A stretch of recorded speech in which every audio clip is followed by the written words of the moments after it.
What's going on, guys? Sam Adams here, and welcome to The Drop. But before we get started with the new video game releases for the week, I did want to make mention of 2 points. The first is that E3 2016 is coming next week, very exciting stuff, and I'm going to be having pretty extensive coverage of the 3 major press conferences and any other major news that I feel is worth making a video on right here on the channel, so you might want to subscribe for that if you haven't already. Now, the second point that I did want to make mention of is that developers and publishers are focusing their efforts more on preparing the stage shows and the game demos for E3 2016 next week, so the releases for this week are a little bit skimpy. That being said, there are several games that I did want to point out that are at least worth taking a look at if you're looking for something new, and one of those is Mirror's Edge Catalyst, which is certainly one of the biggest releases of the spring/beginning of summer kind of gaming season, and it would be a crime not to mention it. So without further ado, let's go ahead and jump into it. So, kicking things off, we have SteamWorld Heist coming to the PlayStation 4, the PlayStation Vita, and the PC, and it was originally released on the 3DS in late 2015 to some pretty great reviews, including a couple of nominations for Game of the Year, which is certainly something that is impressive for the 3DS. Ultimately, it is a turn-based strategy game where bullet ricochet is your best friend. Instead of simply going through turn after turn and making your way through the level, you pretty much have the opportunity to plot out exactly where you want your bullets from your various kinds of weapons to go whenever you do shoot them, so that you can take out enemies as quickly and as efficiently as possible, which certainly makes for some awesome scenarios when you're trying to make your way through the level. So, of course, the gameplay switch-ups did impress me, but what also blew me away was the art style of SteamWorld Heist. So pretty much you have this steampunk-style universe, and then you have beautifully detailed backgrounds, and on top of that, well-animated characters that all kind of stick to the theme, and it really just makes the game pop, and it really just draws you into the Steam world. So now, for about $20, you're going to be getting between 15 and 20 hours of gameplay, which I do feel is pretty fair, considering that you can go back through and replay some of these levels using different weapons and kind of switching up your tactics, which is definitely something that I would do. But with the mention that this game will probably play best on PlayStation Vita and PC, I am going to say that the game is coming to PlayStation 4, PlayStation Vita, and PC this week,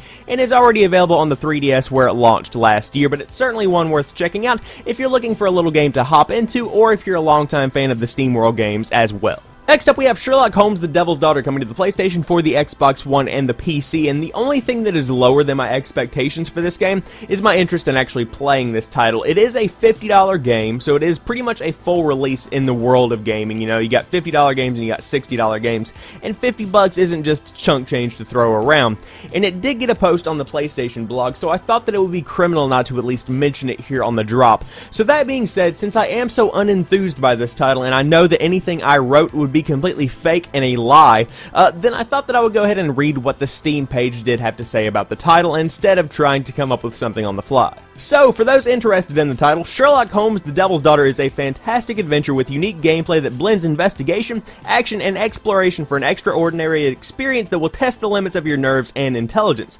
Track down evil in the darkest corners of London and the human soul, while playing as the great detective as you untangle a web of intrigue leading to the final stunning revelation. Each of your deductions and actions affects the rest of the story for better or for worse, ... dun dun dun.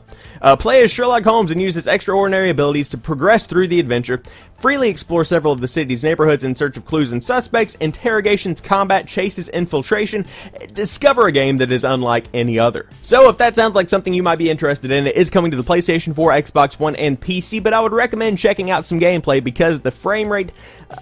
it's not 60, not gonna lie. So, last but not least, we have Mirror's Edge Catalyst coming to the Xbox One, the PlayStation 4, and the PC, and this is the sequel to the 2008 game Mirror's Edge, that although the story was a good bit lighter than the story is in Catalyst, it's the same kind of gameplay, and that really blew people away back in the day because of the parkour-like movement system and somewhat fighting system that was evident in the 2008 game. So basically, acting as a reboot, Mirror's Edge Catalyst places you in the life of Faith Connors, who has recently joined a resistance group known as the Runners, who are pretty much refusing to work as gears in the corporate system that is control over a city of glass in the nation of Cascadia. So now, of course, the story and the lore of Mirror's Edge does go a good bit deeper than that, but I feel like this is a game better experienced than explained. That being said, the gameplay is pretty much the gameplay from Mirror's Edge in 2008, but the good aspects of that have been improved upon, the bad aspects have been taken out, and a couple of bells and whistles have been thrown on as well. One of the major changes is that in 2008's Mirror's Edge, there was a movement system in which you would run and jump from roof to roof and,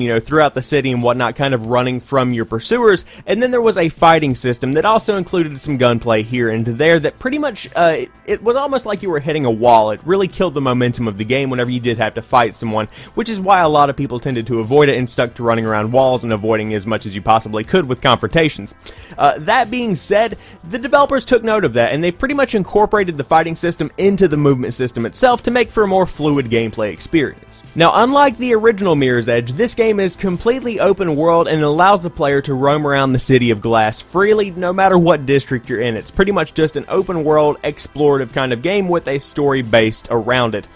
That's a great change for this kind of game because as an open world running game, pretty much where you're using parkour to jump from building to building and wall run between gaps and whatnot, that kind of open world explorative nature is something that really complements this kind of gameplay, and I'm glad to see it employed here instead of being like the original Mirror's Edge that pretty much just told you to run from point A to point B in the fastest time possible. Now, that element is still present there with time trials for those that were interested in it, but I personally would be more interested in just kind of exploring the city and completing objectives and story-based missions and little side missions. It just sounds like a great world that I could definitely get lost in. So with the combination of the Frostbite 3 engine, new gameplay mechanics, and old gameplay mechanics, and that new story that kind of gives more depth to the game, I feel like this is the best sequel that fans of the original Mirror's Edge could have ever hoped for. That being said, since it is an origin story of Faith Connors, it's also welcoming to those that might not have played the original, or for a new generation of gamers that might just be getting in to gaming on the PlayStation 4 or the Xbox One or a PC within the last couple of years. It's certainly probably the best sequel that they could have ever come up with,